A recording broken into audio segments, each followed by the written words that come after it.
Alors, voilà. Right, you need to see this, guys. So, Danielle's not been having the best sleep. She's had some new street lights fitted outside the house, so I thought I would come and bring my radiation detector to see what's going on here. So this is in Danielle's bedroom. It's a bit of a mess, so I'm going to embarrass her bedroom. She's just making a bed. But you look, the phone is on aeroplane mode, so there's nothing coming off the phone. Look, the levels there, it says medium levels, low levels, okay? So this is a safe level. No matter where I point it around in her bedroom, watch this when I turn that to outside to these street lights. Look at this. Look at this. This is the street lights there that I'm pointing at. And look at these levels now. That is a constant high. That is dangerous. That is not good for our health. What are the side effects of this? Cold-like symptoms. Feeling like you've got a cold. Feeling run down, fatigued, headaches, nausea. That is constant. And these street lights have been put everywhere now. I've got them outside my cottage. Outside my cottage, when I put my detector next to them, it says that they are cell towers. These are different ones, these. They're not saying a cell tower, but that is a constant level pumping out all night, 24 hours a day. The streets are full of these now. So we are being birthed in this non-stop. Guys, this is not good. This is not good for our health. Ah, ça c'est sûr, hein. Ça c'est sûr que this is not good for our health. Alors, oh pardon. C'était mignon, j'aurais dû le montrer aussi. This is not good for our health.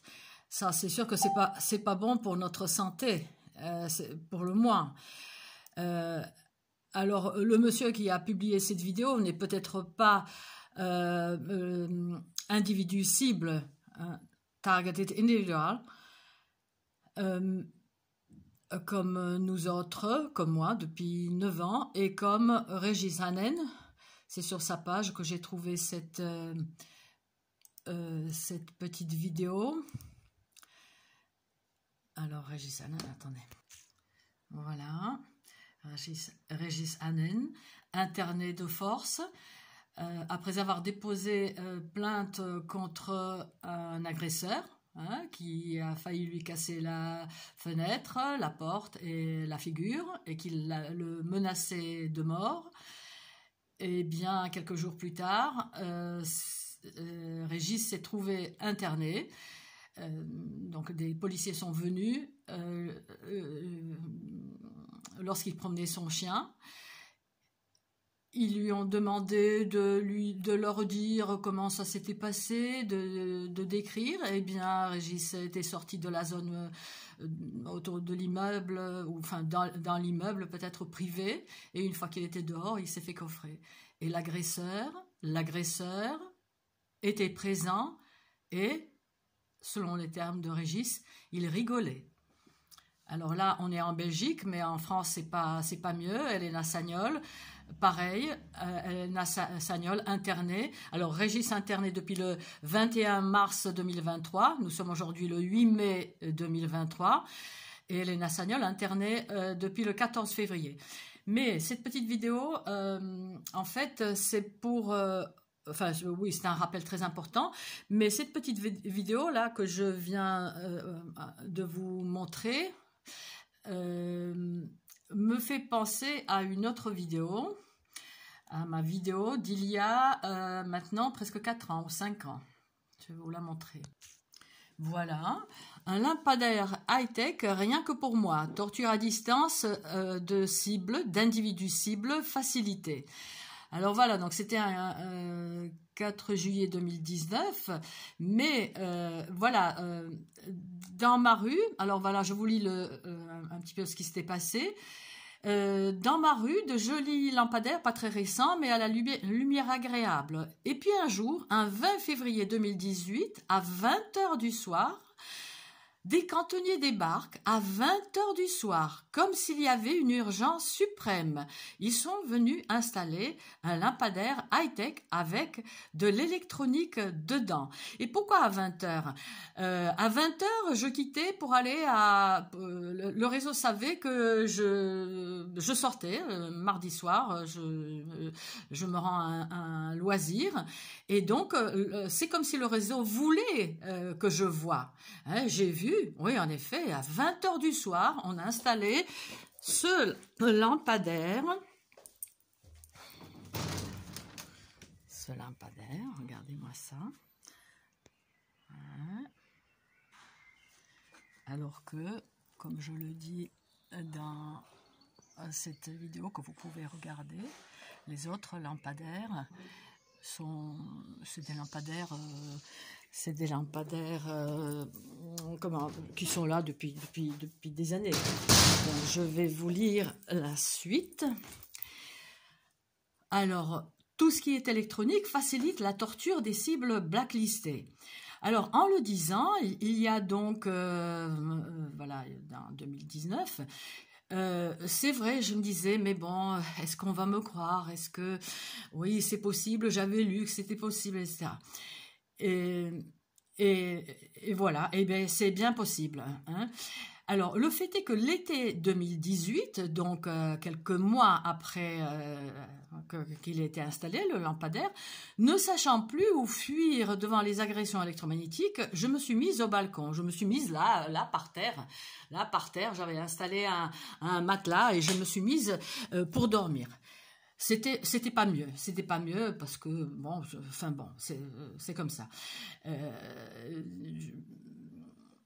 Et à 7h du matin, un soulagement. Et j'ai vu que ça correspondait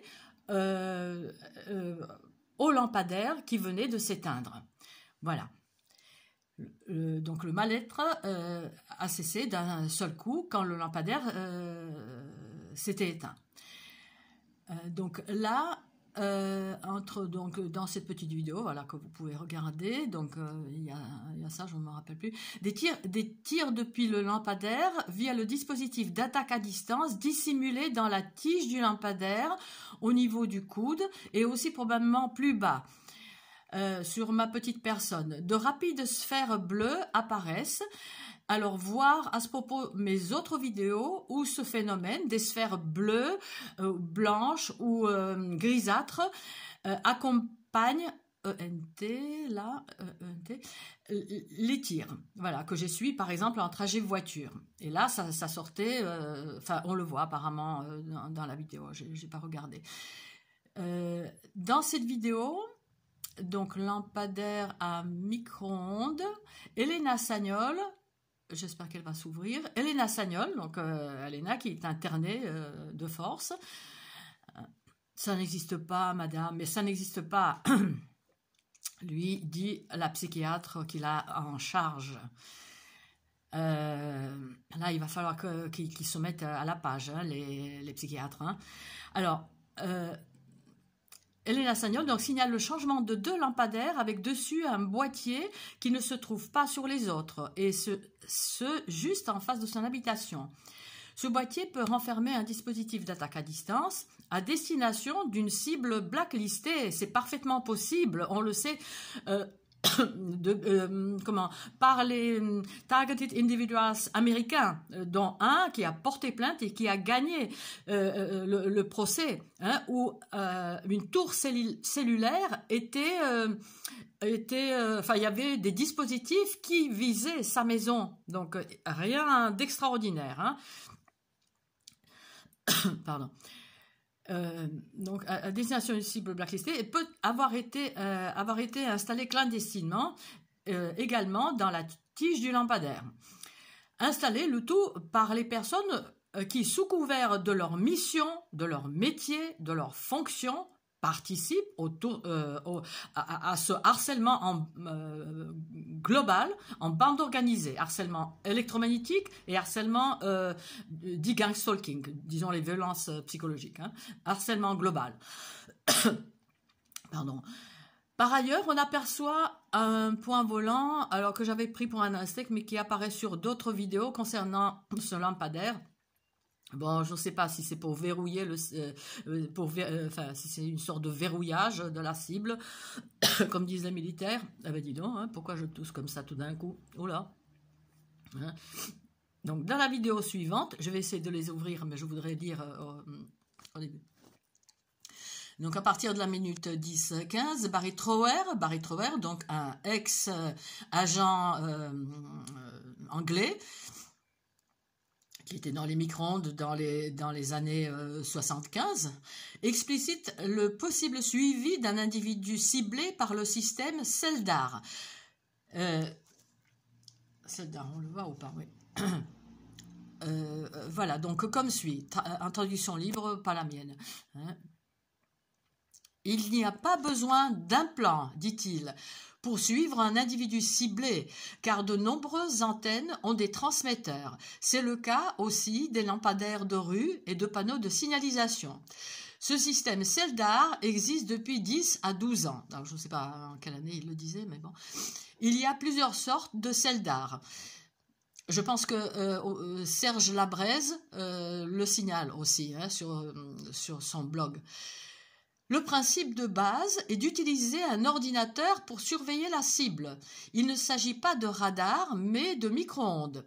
Une fois que le système est verrouillé sur la cible, par exemple à partir du transmetteur d'un lampadaire, l'ordinateur va se débarrasser de tout ce qui est immobile, comme les bâtiments par exemple, et restera en image la cible en taille réelle.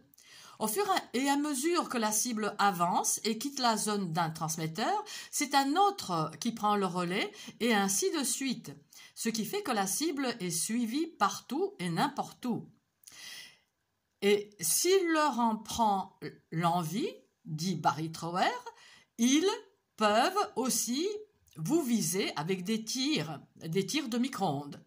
Cela paraît complètement fou, mais c'est une méthode connue, très largement documentée. Donc voilà, la vidéo s'ouvre en principe. La vidéo d'Elena Sagnol. Voilà, donc vous pouvez, enfin vous avez le lien. Je suis Elena Sagnol, j'habite au Puy. Elle était au Puy-en-Velay encore à l'époque. Voilà.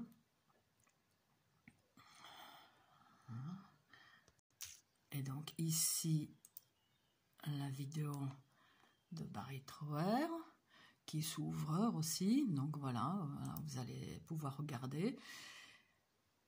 Donc voilà, les psychiatres, hein, les psychiatres qui détenaient Elena Sagnol et Régis Hanen, c'est qui a interné là?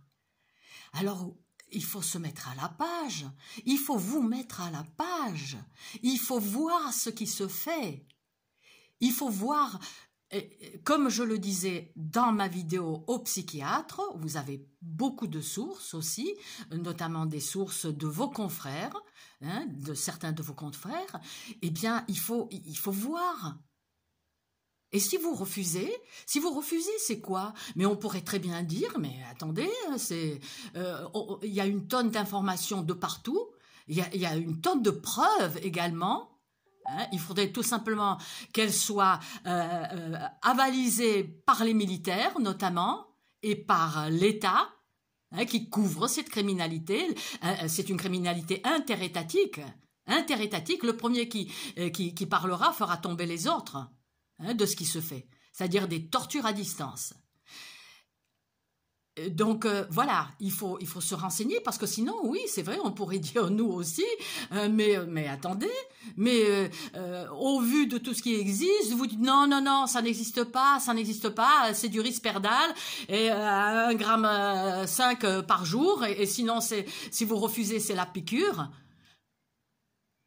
Non mais attendez. On pourrait très bien dire que c'est votre délire à vous, un délire anosognostique, ou autre chose.